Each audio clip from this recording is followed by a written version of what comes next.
नमस्कार. आजच्या व्हिडिओमध्ये आपण घरगुती लोणीपासून तूप कसं तयार करायचं ते सोप्या पद्धतीने पाहणार आहोत.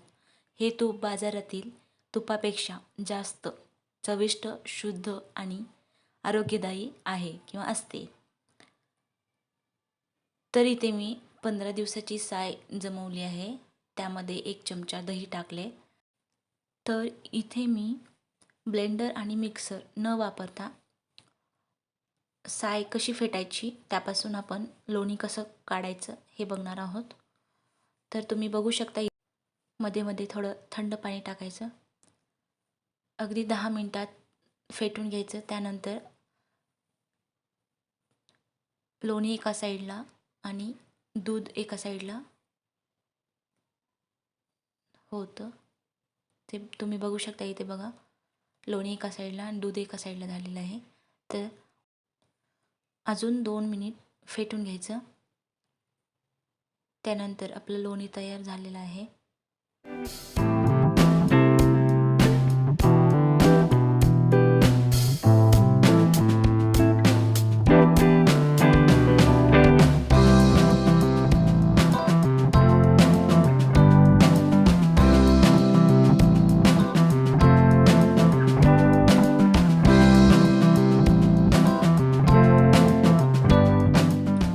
तर इथे तुम्ही बघू शकता लोणी आपलं परफेक्ट झालेलं आहे.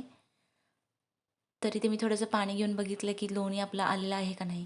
तर आता ह्याचा एकदम छोटे छोटे गोळे करून घ्यायचे.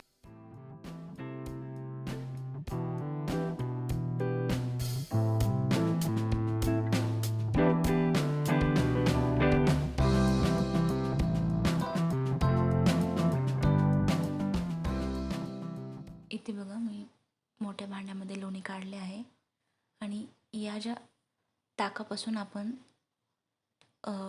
कढी बनवू शकतो.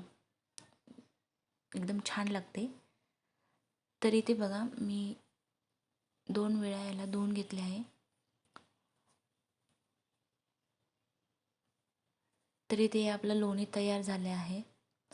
तर यापासून आपण आता लोणीपासून आता तूप कसं बनवायचं ते बघा.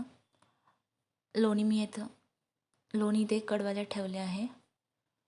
तर लोणी कडवण्यासाठी एक 5 ते 10 मिनिट लागतात.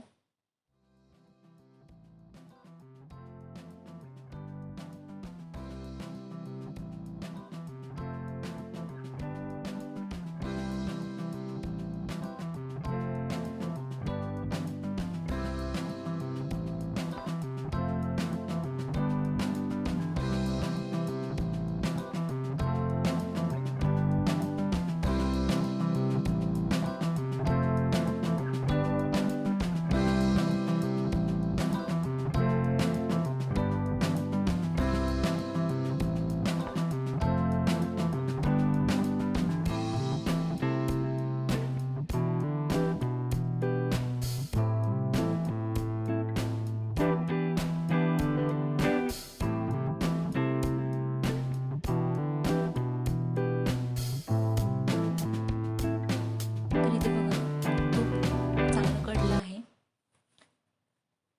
बघू शकता किती छान प्रकारे कडलं आहे. तर थोडंसं थंड होऊ द्यायचं. त्यानंतर एका काचेच्या भरणीमध्ये घालून ठेवू शकता. तर तुपामध्ये fat soluble vitamin A, D, E आणि के असतात. तर हे तूप आपल्या मेंदू व हाडांच्या आरोग्यासाठी खूप उपयुक्त आहे. तूप खाल्ल्याने पचनक्रिया सुधारते आणि लहान मुलांसाठी सुद्धा खूप उपयुक्त आहे. चला, तर आपलं तूप तयार झालं आहे.